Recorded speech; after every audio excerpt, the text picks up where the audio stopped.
Well, look, it hooks you both for life. But if we talk about the football now under Eddie Howe, and I feel like there's something we just need to address and clear up here, because it is very much Eddie Howe at the helm, but it's also Jason Tindall. Yeah, Yeah. I think he gets the crowd going as well. You know, getting the team to take that team photo in front of the away end at Stadium Light was just brilliant.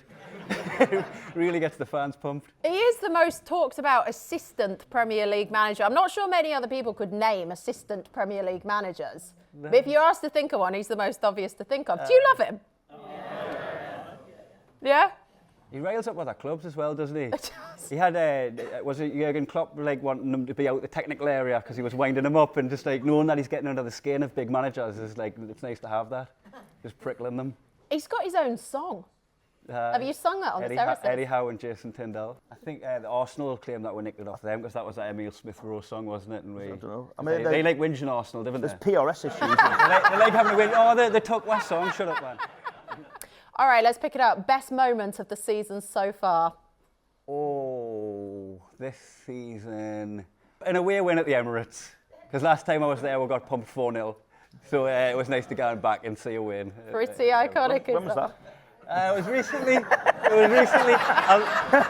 I'll not be singing "Tell Me Ma" yet because there's another leg to go. Gavin, for you? Well, it wasn't a win, but a home to Manchester City when they seemed to get the game together all of a sudden, and it looked like we were heading for a bit of a good season. I think that was that's my favourite moment so far. For you? I think I'll have to go along with that one, Man City. I mean, over the last couple of seasons, playing Man City at St James's, they've been great games, and it just seemed to kickstart Newcastle season, really. How good is Alexander Isak? He's all right. I like just how involved he is as well. He's not just waiting for the ball; he's getting in amongst. He's a player off the ball. Like he gets in when they've got it, and he presses hard. He's like always on top of the keeper, forcing errors as well as the goal scoring, obviously. Because Newcastle have had some iconic number 9s. Is he up there? Top 20. You've got a couple of 100 goals left to score. I was going to say, how far has he got to go then? Well, Steve was centre forward for a little while, weren't you? You know. He's nowhere near me.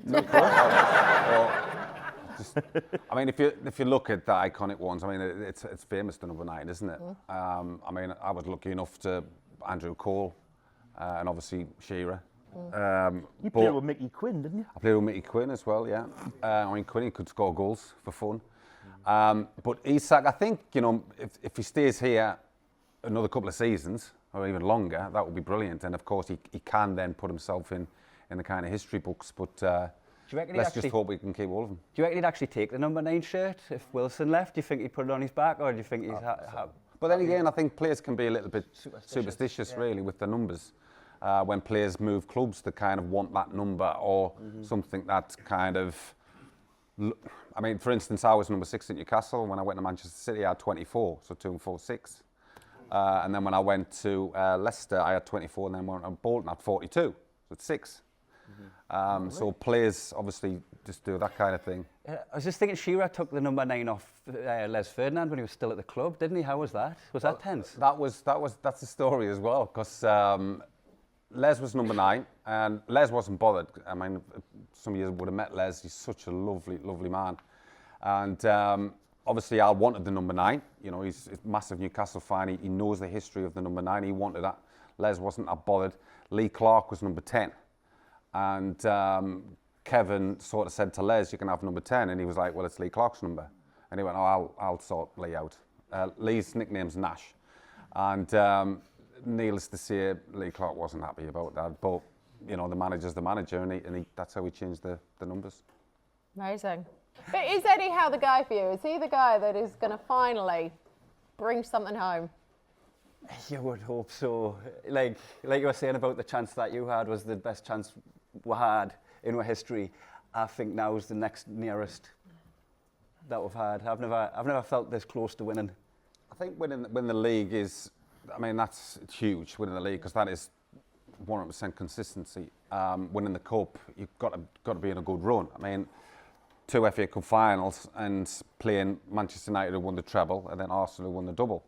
But you know, hopefully, if Newcastle get through to the final, you would have thought it's going to be Liverpool, and that's a tough ask because Liverpool are flying as well. It just seems as though there's always some team that's absolutely flying at that particular point, just to put the kind of. If it is Liverpool, they're gonna be like competing on all fronts, aren't they? They'll have every competition open to them, and their mind might not be as on it as ours. I think we're going to look at that like we need that in there, like that's an also trophy. Maybe I don't know. Liverpool do want everything though. Is it the hope that kills you, Gavin? Yeah. Well, I've had a long time watching them fail. Is there anybody in who remembers the 50s wins? I'm just trying to make myself feel a bit better here. Is anybody? January, the window is open. What can you do / the needs of Newcastle? Where's the balance? Steve, you've got a little... What, do you want names? Oh, just what are you thinking? I think it's absolutely imperative you keep a hold of Isak. I think, you know, the fee, I think Eddie Howe mentioned something like 150 million to scare people off. But money does talk. I would like to think the player's happy though. I mean, he's adored at Newcastle, and I think that goes a long, long way. But I think for buy, I mean, what would you go out? Because I think I'm probably another centre forward, because if Isak gets injured, we haven't really got anybody. I like Callum Wilson, but I'd go for centre forward. Seems like our hands are tied, doesn't it? There's been 2 transfer windows, and what we've picked up with Suna and Lloyd Kelly. And then it looked like we tried to panic buy Alanga on the last day, didn't it? Like, was as if we're just like somebody on a night out trying to pull in a chippy. That's some of the best nights,